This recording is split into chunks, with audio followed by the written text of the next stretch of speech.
Hi, everyone. My name is Darya Minovi. I'm a policy analyst for the Center for Progressive Reform.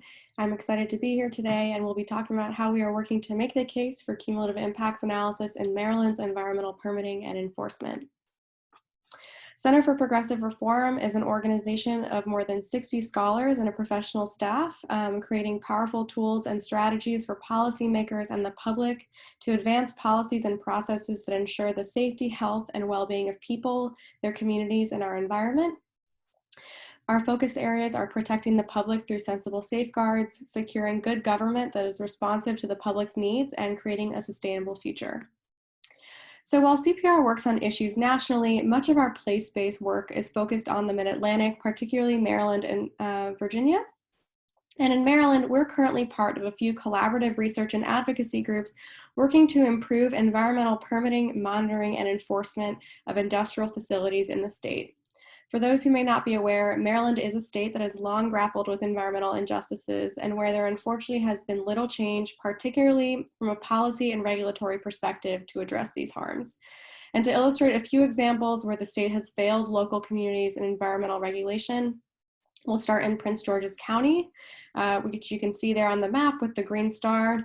In 2016, a coalition of environmental groups filed a federal civil rights complaint against the state for permitting a new gas-fired power plant in the community of Brandywine. This was the fifth plant that was approved within a 13-mile radius in a community where nearly 3/4 of the residents are Black. These plants were being brought online in an area that was already dealing with pollution from diesel trucks traveling to mining sites, groundwater pollution from a Superfund site, and particulate matter from a fly ash landfill. The advocates claimed that the state did not adequately assess the public health impacts of the project before approving the permit, and unfortunately, the state has done very little to address these concerns since. And Brandywine on the map you can see is that area with the dark brown coloring and the cluster of plants. Then farther north in Baltimore, you've got areas with heavy industrial activity that are adjacent to residential neighborhoods. South Baltimore is home to the Wheelabrator Waste Incineration Facility, which is the city's largest contributor to air emissions.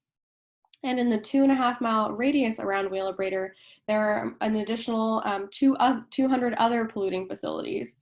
And according to state and city data, South Baltimore is home to primarily Black and low-income residents who also experience higher rates of asthma hospitalizations, cancer, and heart attacks compared to the state on average.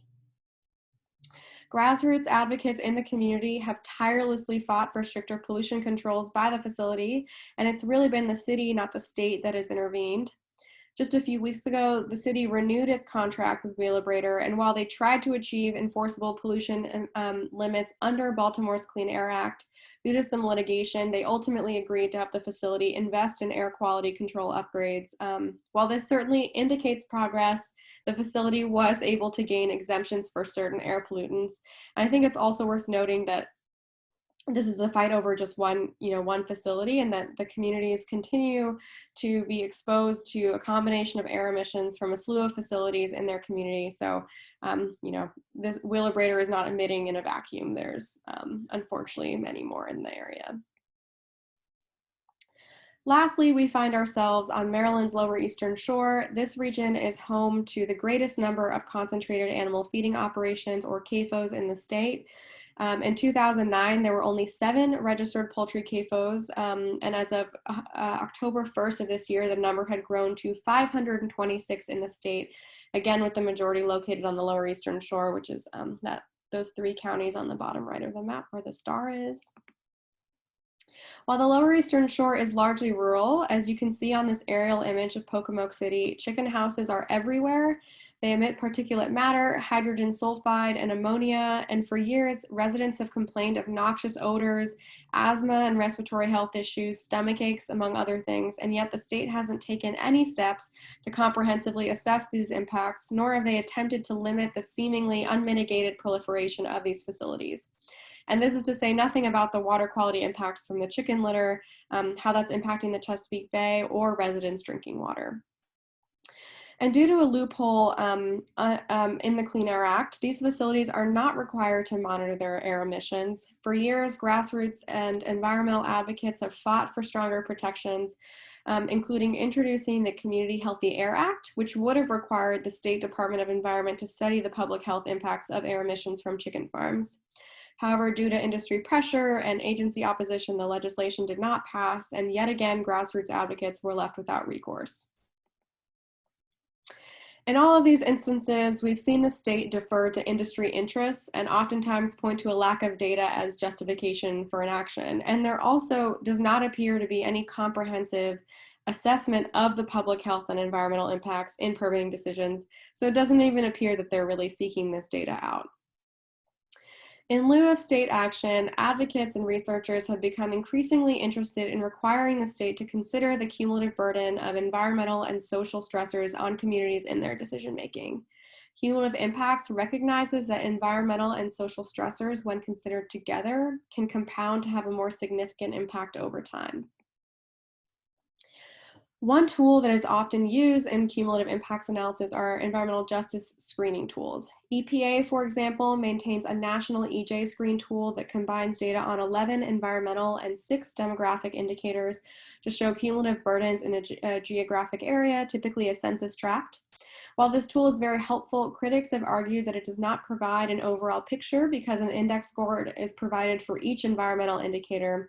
So as you can see on the screenshot, here, there's the index scores for just PM 2.5. You don't get an overall score that combines all of the environmental indicators. Another concern is that the indicators included in the tool may not be appropriate for all states or even regions. So what is, pollution indicators or social indicators that are relevant to Los Angeles might not be the case for Chicago, might not even be the case for rural North Dakota. Several states like California have developed their own statewide tool, and as of last month, we have an EJ screening tool for Maryland, which was developed by Dr. Jacoby Wilson and other researchers at the University of Maryland School of Public Health. Maryland's tool takes a similar approach as California. For each census tract, a percentile score is assigned for how it ranks compared to the state for 12 pollution burden indicators and 10 population characteristics indicators. The data for these indicators is drawn from various sources, including EPA EJ Screen and state databases. The percentile values for the indicators in each category are averaged to create 2 scores for each census tract, one for pollution burden and one for population characteristics. You can see the list for each on the slide. The scores are then multiplied to yield an overall EJ score. And I should note that for the pollution burden score, the exposure indicators are weighted more heavily than the environmental effects indicators. Another really important aspect of development of this tool is that Dr. Wilson and his colleagues had completed extensive community engagement with folks, especially in Prince George's County, to get a sense of what indicators or pollution or social stressors were most important to them. And so some of the indicators that appear here may not appear in EPA EJ Screen or Cal Enviro Screen. So for example, watershed failure is one that is unique to Maryland's EJ Screen tool. So here's a screenshot of the map. As you'll see, it is for each census tract, there is a score. You can see the key on the top right. There is a score provided for each of the other indicators in the tool, each of the subcategories. And then in the top, that you can sort of go through each of the different subcategories and look at the scores for each individual indicator. And this tool also has a climate and health layer that you can apply to the map that includes indicators like proximity to flood zones. And I do hope in the future these EJ screening tools do incorporate climate change related indicators more so than they do now. So the way you would interpret the percentiles is if a census tract has a value of 0.9, or in other words, the 90th percentile for the EJ score, it means that only 10% of census tracts in Maryland have higher values. Therefore, a higher score implies a greater environmental justice concern. I also want to be clear that these EJ mapping tools do not draw a bright line around environmental justice communities. For example, in the case of Brandywine, I know the communities there did not want to be considered an environmental justice community. They were worried that it might affect their property values. And so I think that is a decision that needs to be made with the community and sort of what they believe, how they should be identified. But I do think that EJ screening tools are still, can be really helpful for directing agencies in where they may need to do have greater consideration before approving permits for new polluting facilities, or they can also serve as a guidepost for where agencies can focus their compliance monitoring or enforcement. So definitely a great tool for initial screening. And while there is no standardized cutoff for what is considered an overburdened community, EPA has considered, they consider anything in the top 20th percentile, or it'd be a score of 0.8 or above, as their filter for priority areas. And then in California, they use the terminology of disadvantaged communities, and that is anything in the top 25th percentile, so a score of 0.75 or above. So with all of that in mind, I wanted to just show you again how the communities that I mentioned earlier in those examples show up on this map. So as you can see, all three are in the top 50th percentile for their EJ scores, and South Baltimore in particular, the dot is where the Wheelabrator facility is located. You can see in the adjacent census tracts, they would qualify in the top 25th percentile, and in some cases the top 20th percentile. So, in permitting decisions, for example, you would hope the Maryland Department of Environment might look at this tool and say, all right, maybe we need to do further consideration or analysis to see, how permitting this new facility could impact these existing burdens felt by a community.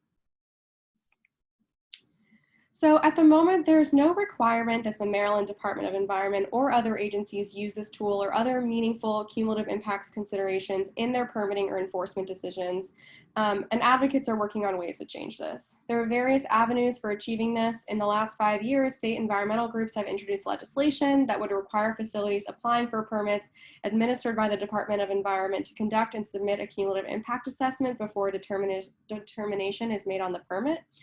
Unfortunately, neither of these bills passed, but it's something that advocates are still considering, especially with new tools like Maryland EJ Screen that may eliminate barriers to completing these assessments. Given the political realities of Maryland's legislature, another perhaps more realistic approach is regulatory reforms. CPR and other members of our coalition have developed comprehensive comments on draft permits for facilities regulated under the Clean Water Act in particular, calling on the Department of Environment to incorporate cumulative impacts analysis in permitting decisions. We're also using data from EPA's ECHO database and reviewing facilities that have either violated their Clean Water Act permits or facilities that have been raised by advocates as a concern, and assessing them against the Maryland EJ Screen tool to see if they're disproportionately located in these overburdened communities. Another effort, which is being spearheaded by the Maryland Campaign for Environmental Human Rights, is a petition for rulemaking under the Maryland Environmental Policy Act, which is essentially the state's version of the National Environmental Policy Act, or NEPA, which among other things requires federal agencies to complete an environmental impact study, or EIS, for proposed federal projects. Maryland agencies have largely failed to promulgate rules mandated under MEPA, and it has been narrowly interpreted to only apply to a small subset of proposed state actions. So we've been working with the campaign to develop a petition for rulemaking that would expand the definition for proposed state actions and require the state to consider cumulative impacts and EJ screening tools like Maryland EJ Screen when preparing an environmental effects report, which is the state's version of an EIS. Finally, in 2001, the state established a Commission on Environmental Justice and Sustainable Communities to advise state agencies on environmental justice concerns.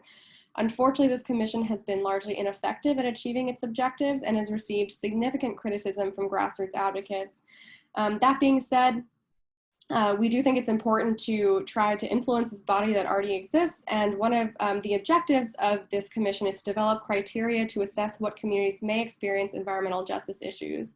And at the commission's next public meeting, advocates do plan to bring forward the Maryland EJ Screen tool as an option and sort of pointedly ask them why they haven't considered this tool.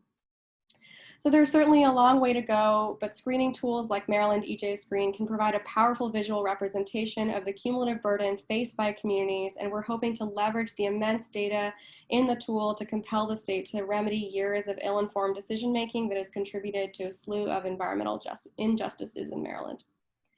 Thank you so much for your time, and you're welcome to email me if you have any further questions.